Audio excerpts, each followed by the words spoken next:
সুপ্রভাত। পরীক্ষা প্রস্তুতি ইউটিউব চ্যানেলে তোমাদের সকলকে আরো একবার ওয়েলকাম। সেই সাথে প্রত্যেককে তোমাদের শারদীয়ার প্রীতি শুভেচ্ছা, আন্তরিক ভালোবাসা, শুভকামনা রইল সামনে যে সমস্ত পরীক্ষা আছে সেই সমস্ত পরীক্ষাগুলোর জন্য। তবে আচানক মোটামুটি 5-6 দিন থেকে হয়তো আমি ভিডিও দিতে পারছি না, তার কারণ একটাই, সেটা হচ্ছে হঠাৎ করে নয়, ভীষণ জ্বর, শরীর খারাপ অবশ্যই লক্ষণ পেয়েছিলাম। কিন্তু তারপরে এমন শক্তি ছিল না, সেই সময় কথা বলারও শক্তি ছিল না, মানে কথা বের হচ্ছিল না, সেই কারণের জন্য তোমাদেরকে ভিডিও দিতে পারিনি। সামনে মাঝে এসআই এর অ্যাডমিট কার্ড ইস্যু নিয়ে একটু সমস্যা হয়েছিল, সবই আমি দেখতে পাচ্ছিলাম কিন্তু তোমাদেরকে জানাতে পারিনি, সেজন্য অবশ্যই চরমভাবে দুঃখিত।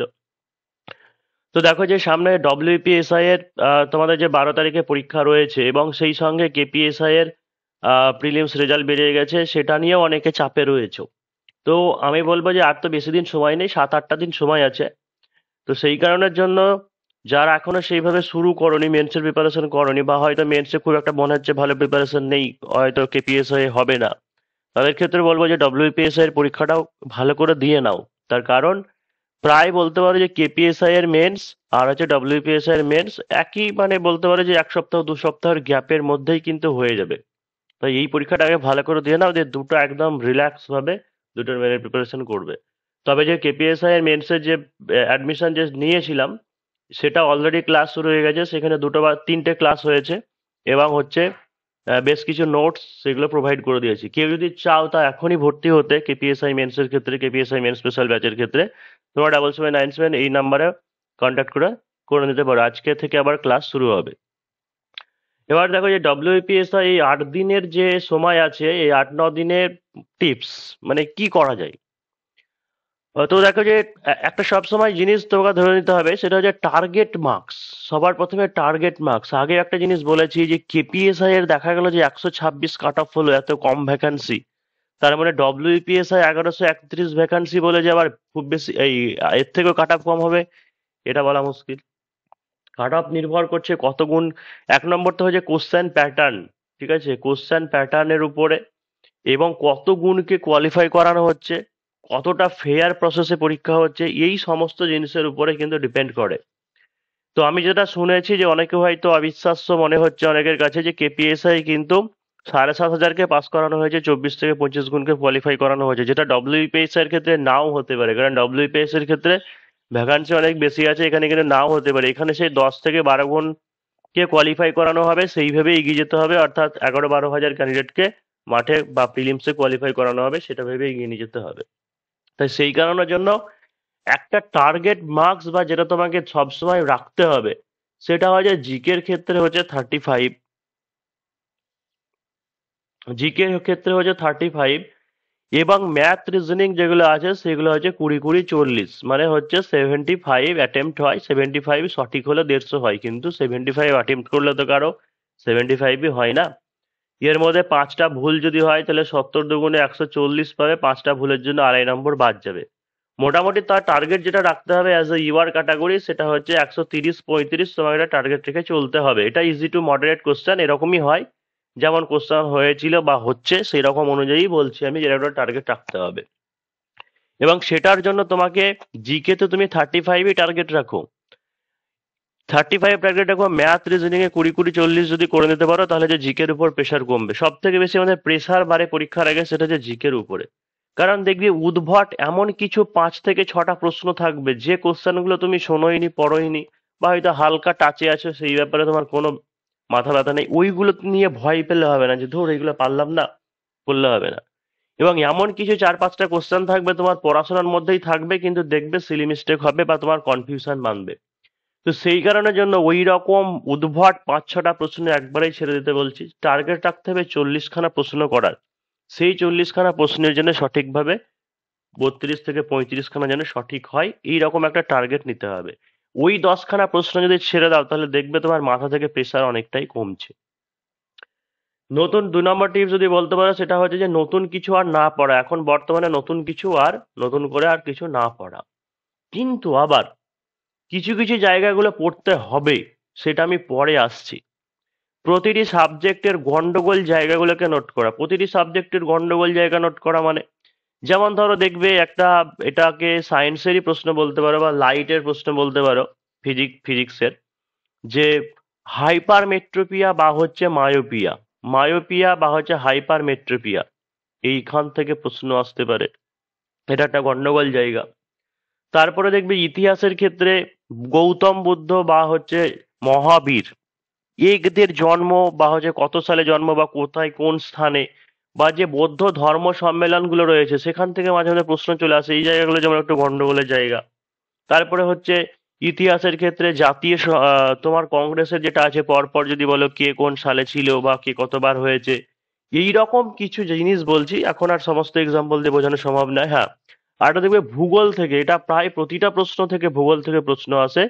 সেটা হচ্ছে যে বাউন্ডারি বা সীমানা রয়েছে, কোন দেশের সঙ্গে কোন রাজ্যের সীমানা আছে বা সীমানা নেই, এই জায়গা থেকেও দেখবে এক একটা করে প্রশ্ন কিন্তু চলে আসে। আমি বেশ কিছু জায়গা নোটস করলাম, এইরকম এরকম পয়েন্টকে তোমার হচ্ছে নোট করে রাখা বা ভালো করে বুঝে রাখা, কারণ এই জায়গা থেকে প্রশ্ন আসবে, তাই এই জায়গাগুলো যেন মিস যেন না হয়। আর ওএমআর সিটে প্র্যাকটিস করা, ওএমআর সিটে টাইম ধরে প্র্যাকটিস করা, যেমন ওএমআর হবে সেই রকমই একদম কালার প্রিন্ট একটু মোটা কাগজেই বের করে নাও। ওই মানে A4 পেপারে জেরক্স ওরকম করে করলে হবে না, কারণ ওইগুলো ঠিকঠাক হয় না। একটু মোটা কাগজ দিয়েই বলো না যে 4-5খানা একটু বের করে দিতে পরীক্ষার আগে, সেই রকমই যেমন হয় স্পেসিমেন কপি পাওয়া যায় ওয়েবসাইটে, সেরকম করে নামিয়েই করো। তার কারণ ইদানিং কেপিএসআই এর ক্ষেত্রে অনেকের যেটা শুনলাম যে অনেকের বলছে যা নাম্বার সেখান থেকে কমে গেছে, সেটা কি কি কারণের জন্য হতে পারে সেটা আমি বলছি। তো অনেকের নাম্বার কমে গেছে, সেটা এড়ানোর জন্য কি করতে হবে বা টাইম তাড়াতাড়ি করার জন্য হচ্ছে ওএমআর শিট প্র্যাকটিস করা উচিত। তার কারণ দেখবে পরীক্ষার হলে আগে যদি প্র্যাকটিস না করে ঘষবে, তা মনে হবে যেন দাগটা হয়তো বেরিয়ে গেল, নাহলে ফিল আপ হলো না, একটু কিরকম লাগবে। ওটার কিন্তু অনেক সময় চলে যায়, ওটাও একটা প্র্যাকটিসের মধ্যে পড়ে, যে ওএমআর শিট প্র্যাকটিস করাটা। এবার এই ব্যাপারটা হচ্ছে অনেকজন অনেক রকম করে, যে পর পর প্রশ্ন অনুযায়ী উত্তর করবে নাকি আগে সলভ করে তারপরে উত্তর করবে, পর পর প্রশ্ন অনুযায়ী সলভ করবে নাকি আগে সলভ করে উত্তর করবে। এই ব্যাপারটা কি জিনিস, কিছু জন থাকে যারা প্রথমেই সব 1 থেকে 100টা কোশ্চেনের আনসার করে নেয়, দিয়ে দাগিয়ে নেয় কোশ্চেন পেপারের উপরে, এবং লাস্টের যে 10-15 মিনিট সময় থেকে সেই 10-15 মিনিটে কি করে, যে ঘরগুলোকে গোল করে। আবার এমন কিছু ক্যান্ডিডেট থাকে যারা এক পাতা করে করে, এক পাতায় যা যা প্রশ্ন আছে সেইগুলোকে দাগিয়ে নিল, তারপরে আনসারগুলো করলো।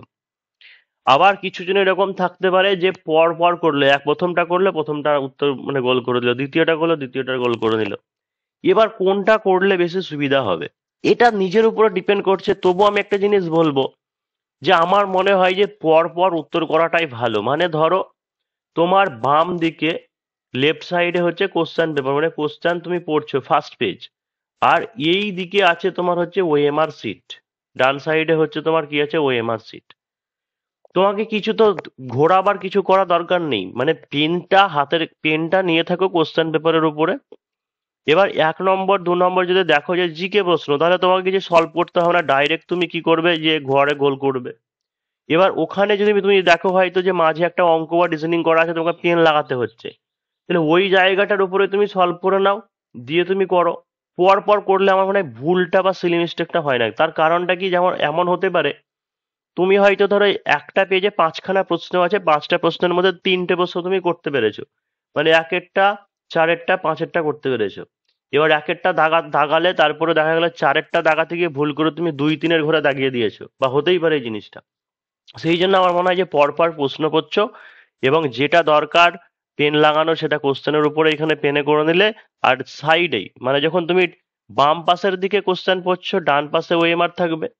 যখন তুমি ডান পাশের পেজে যখন তুমি কোশ্চেন পড়ছো, তখন বাম দিকে ওএমআরটাকে নিয়ে নাও। এইভাবে পরপর প্রশ্ন করার পরপর উত্তর করতে করতে চলে যাও, এটাই মনে হয় সব থেকে বেস্ট হবে বলেই আমার মনে হয়। সেটা নিজেদের উপরে ডিপেন্ড করছে, এই সিলি মিস্টেকটা যেন না হয়। এই জন্য হয়তো অনেকের হতে পারে, অনেকে যারা বলছে এতগুলো মিলিয়েছে তুমি পরীক্ষার হলে কিন্তু দেখা যাচ্ছে নাম্বার কম হচ্ছে, এটা তো কখনো হতে পারে না। কম্পিউটার চেক করছে, ম্যানুয়ালি চেক করছে না যে তোমার নাম্বার কমিয়ে দেওয়া হবে। তো এই কারণেও একটা হতে পারে, বা হয়তো কারো বেরিয়ে গেছে ঘর থেকে, বা হয়তো ঠিকঠাক গোল হয়নি ঘর, এই সমস্ত কারণের জন্য কিন্তু নাম্বার তোমার কম হতে পারে, যে কম্পিউটারে রিড করতে পারেনি। তাই এই ওএমআর ব্যাপারটা অবশ্যই খুব ভালো করে দেখতে হবে। রিজনিং এর ব্যাপার দেখো, যে cube and dice, mirror image, paper cutting, figure counting, এই যে কটা চ্যাপ্টার বললাম, cube dice, mirror image, paper cutting, figure counting, figure counting থেকে মাঝে 2খানা প্রশ্ন চলে আসে। এই 4-5টা নম্বর তুমি একদম কমন ধরে রাখতে পারো, যে 4 থেকে 5খানা প্রশ্ন এখানে তুমি গ্যারান্টি কমন পাবে যদি তুমি নিয়মগুলো জেনে রাখো। তাই এখনো পর্যন্ত যারা করোনি এই চ্যাপ্টারগুলো, আমার মনে হয় যে একটু শিখে নেওয়া উচিত। সেটা জিকের থেকে, জিকে তোমাকে 4-5খানা কমন পেতে গেলে কত পড়তে হবে, কিন্তু এখানে জাস্ট নিয়মগুলো একটু দেখে নাও, তাহলে হচ্ছে 4-5 নম্বর গ্যারান্টি কমন পাবে। আমি শুধু এইগুলোই আসবে বলে বলছি না, এগুলো থেকে তো মানে মানে একটা করে অল্প পড়ে একটা করে কোশ্চেন তুমি কমন পাচ্ছ। আর এমনি যেরকম রিজনিং এর চ্যাপ্টার থাকে, ইনইকুয়ালিটি, তারপরে হচ্ছে যেমন সিলোজিজম বা হচ্ছে স্টেটমেন্ট কনক্লুশন, সেই রকম ভাবে এর আগে হয়তো একটা দুটো ভাবে পড়েছে বা একটা দুটো ভাবে আসতে পারে। সিলোজিজম, স্টেটমেন্ট কনক্লুশন, এই সমস্ত জিনিসগুলো একটু দেখে রাখা ভালো, কিন্তু কারণ হচ্ছে প্রশ্ন আসবে। মানে এইগুলো আমি বলছি যে জিকে নতুন করে না পড়তে, বা ম্যাথ নতুন করে হয়তো কেউ মেনসুরেশন করনি, 3D করনি বা ত্রিকোণমিতি করনি, সেইগুলো এখন আর ধরতে মানা করছি, বা জিকে নতুন করে ধরতে মানা করছি। কারেন্ট অ্যাফেয়ার্স আর বলবো যে কারেন্ট অ্যাফেয়ার্স গুলো পড়তে, কিন্তু এই সমস্ত চ্যাপ্টার গুলো অবশ্যই করা উচিত, কারণ এইগুলো আসবেই একটা করে প্রশ্ন। ম্যাথের ক্ষেত্রে দেখো, যে ম্যাথের ক্ষেত্রে সিম্পল ইন্টারেস্ট, কম্পাউন্ড ইন্টারেস্ট, অংশীদারি কারবার, মিশ্রণ, নাম্বার সিস্টেমে যে জায়গা, হয়তো এর 1 থেকে এত পর্যন্ত মৌলিক সংখ্যা, যৌগিক সংখ্যার বা বর্গের সংখ্যার, এখান থেকে যেমন একটা সহজ খুব একটা একটা দুটো প্রশ্ন আসে, তো এটা যেন ভুল না হয়। সিম্পল ইন্টারেস্ট, কম্পাউন্ড ইন্টারেস্ট থেকে দুটো, কেপিএস এবার 3টে প্রশ্ন ছিল। একটু শর্টকাটের রুলস গুলো একটু দেখে নাও। হয়তো সিম্পল ইন্টারেস্ট, কম্পাউন্ড ইন্টারেস্টের যে সুদের 2 বছরের সুদের মধ্যে বা 3 বছরের মধ্যে যে ডিফারেন্সের যে দেয়, এই সমস্ত জিনিসগুলো। অংশীদারি কারবার থেকে তো আসে, মিশ্রণ থেকে কিন্তু সেইভাবে এখনো পর্যন্ত এর আগের বারের পরীক্ষাগুলোতে আসেনি, তাই মিশ্রণকে এবার ফোকাস করা হতে পারে। মিশ্রণের চ্যাপ্টারটা একটু ভালো করে দেখে নেওয়া উচিত। কারেন্ট অ্যাফেয়ার্স এ দেখো, যে কারেন্ট অ্যাফেয়ার্স এর কিন্তু প্রচুর উল্টো পাল্টা জিনিস আছে, তুমি বিভিন্ন ইউটিউব চ্যানেলে পেয়ে গেলে দেখবে যে ওরা পুরো কারেন্ট অ্যাফেয়ার্স বই থেকে ঝেপে দেয়, সব প্রশ্ন তুলে তুলে দেয়। অত প্রশ্ন, ওই সমস্ত প্রশ্ন পড়ে না কারেন্ট অ্যাফেয়ার্স এর। কারেন্ট অ্যাফেয়ার্স এর উল্টো পাল্টা প্রশ্ন না পড়ে সম্প্রতি বিশেষ গুরুত্বপূর্ণ পদে নিযুক্ত হয়েছে এমন ব্যক্তির নাম সেরকমই পড়তে পারে। হয়তো সুপ্রিম কোর্টের, বা হয়তো নতুন তোমার চিফ ইলেকশন কমিশনার হয়েছে, এরকম ধরনের গুরুত্বপূর্ণ, বা বিভিন্ন স্কিম, মানে ধরে রাখতে পারো যে রাজ্য সরকারের যে কোনো একটা স্কিম বা বিল, এই সমস্ত নিয়ে একটা প্রশ্ন প্রশ্ন আসবে। খেলাধুলাটা থেকে কে বেশ গুরুত্ব দেওয়া হয়। খেলাধুলায় আসন্ন খেলাধুলা হতে পারে, বা সম্প্রতি খেলাধুলায় শিরোনামে এসেছে সেরকম, এখান থেকে 2 বা 3টে প্রশ্ন চলে আসে মাঝে মধ্যে। এবার ভারতরত্ন, পদ্ম পুরস্কার, এগুলো তো আছেই। এইগুলো থেকে সরাসরি প্রশ্ন দেওয়ার খুব সম্ভাবনা কম, একটু ডেপথে হয়তো দিতে পারে যে কোনো কে পেয়েছে বা কে পায়নি, বা হয়তো বলতে পারে যে পেয়েছে তার বাড়ি কোথায় বা কোন ক্ষেত্রের সঙ্গে জড়িত, সেটা একটু পড়ে নিতে হবে। তো এইগুলো ছাড়াও একটু অন্যদিকে, যেমন হয়তো শান্তি স্বরূপ ভাটনগর পুরস্কার, মানে আমি কি বললাম, এরকম টাইপের কিছু যেগুলো অতটা খুব একটা পপুলার, বলতে পারো যে পপুলার জনপ্রিয় পুরস্কার নয়, সেই রকম ধরনের জিনিসগুলোকে একটু ফোকাস করা হতে পারে। সেগুলো আমি এর আগে তোমাদের একটা কারেন্ট অ্যাফেয়ার্সের ক্লাস দিয়েছিলাম, বা আমি আগামীকাল দেওয়ার চেষ্টা করছি। সাহিত্য বা বিজ্ঞান ক্ষেত্রে কোনো ভারতীয় বা হচ্ছে বাঙালি পুরস্কার প্রাপক মানে পেয়েছে, এরকম টাইপের করা উচিত। বিজ্ঞান বা প্রযুক্তি বা পরিবেশ সংক্রান্ত এবং স্বাধীনতা দিবস বা প্রজাতন্ত্র দিবসের দিনে বিশেষ কোনো স্মরণীয় ঘটনা, হয়তো কোনো ব্যক্তি এসেছে, বা হয়তো প্রধানমন্ত্রী বা রাষ্ট্রপতি কোনো বিদেশ সফরে সম্প্রতি গিয়েছিলেন, এরকম জিনিসগুলোকেই কি করা হয়, কারেন্ট অ্যাফেয়ার্স এর বেশি ফোকাস করা হয়। আর হ্যাঁ, একটা সামরিক মহড়া, যে ব্যাপারটা হচ্ছে সামরিক মহড়া, এখান থেকে একটা প্রশ্ন করা হয়। তবে আরো প্রচুর দেখবে উল্টো পাল্টা অনেক জিনিস থাকে, সেই সমস্ত জায়গা থেকে করা দরকার নেই। আর যদিও বা পড়ে, এত হেডেক, ওই যে বললাম যে 50খানা প্রশ্ন তোমাকে 50খানা করতে হবে না, 40খানাকে টার্গেট রাখো তুমি, 40খানা প্রশ্ন, ওই বাকি 10টাকে যদি ঝেড়ে দিতে পারো, দেখবে মাথা ফ্রেশ হয়ে যাবে, বেশি তোমাকে হেডেক নিতে হচ্ছে না। কারেন্ট অ্যাফেয়ার্সে 4খানা 5খানা প্রশ্ন আসুক, যদি 4টা 5টা আসে না, যদি 3টে প্রশ্ন আসুক বা 4টে প্রশ্ন আসুক, 4টের মধ্যে তুমি ভাবা দুটো করবে, দুটো করবে না, বাস। এই জিনিস যেগুলো বললাম এখান থেকে করলে শুধু দুটো তুমি কমন পেয়ে যাবে। তো যারা জানো মোটামুটি পরীক্ষা প্রস্তুতি, ওস্তাদের মার শেষ রাতে, অবশ্যই ভিডিও তোমাদের আসবে। যারা চ্যানেলে নতুন আছো অবশ্যই সাবস্ক্রাইব করে রাখো। আর শরীরটা মোটামুটি এখন একটু ফিট আছি, তো চেষ্টা করব অবশ্যই সকালের দিকে ক্লাস তোমাদেরকে প্রোভাইড করার। স্ট্যাটিক জিকে, কারেন্ট অ্যাফেয়ার্স বা এমনি সাবজেক্টের প্রশ্নগুলো। তো অবশ্যই চ্যানেল ফলো করে রাখো। আর যারা কেপিএসআই এর ক্ষেত্রে ভর্তি হতে চাইছো তারা হতে পারো, বা ডব্লিউপিএসআই এর ক্ষেত্রে, কারণ একদম প্রিলি পরীক্ষা দেওয়ার পরে পরেই মেন শুরু হয়ে যাচ্ছে। তো 7797427274 এই নম্বরে হোয়াটসঅ্যাপে কন্ট্যাক্ট করে নিতে পারো।